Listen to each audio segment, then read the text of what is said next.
Hi friends, എല്ലാവർക്കും Cyril വ്ലോഗിലേക്ക് സ്വാഗതം.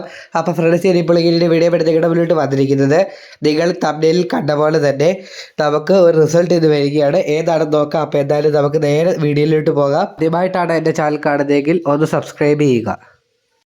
ഏത് റിസൾട്ടാണ് വരുന്നത് നോക്കാം.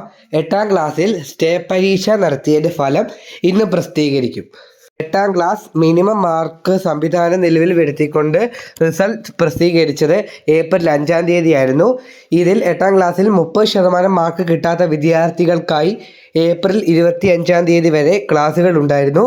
ഏപ്രിൽ 25-ന് ശേഷം അവർക്ക് സ്റ്റേ പരീക്ഷ നടത്തിയിരുന്നു. അതിൻ്റെ റിസൾട്ടാണ് ഇപ്പോൾ പൊതുവിദ്യാഭ്യാസ വകുപ്പ് ഇന്ന് പുറത്തുവിടാനായിട്ട് പോകുന്നത്. നിങ്ങൾക്ക് ഈ റിസൾട്ട് നിങ്ങളുടെ ക്ലാസ് ടീച്ചർ മുഖേന അറിയാനായിട്ട് സാധിക്കും. അപ്പോൾ എന്തായാലും എൻ്റെ ചാനൽ സബ്സ്ക്രൈബ് ചെയ്യുക. അപ്പോൾ SSLCയുടെ റിസൾട്ട് വരുന്നത് മെയ് 9-ാം തീയതിയാണ്. അപ്പോൾ എന്തായാലും നമുക്ക് അടുത്തൊരു വീഡിയോയിൽ കാണാം. അതുവരെ എല്ലാവരും സുഖമായി തന്നെ ഇരിക്കുക. അപ്പോൾ എല്ലാവർക്കും നന്ദി.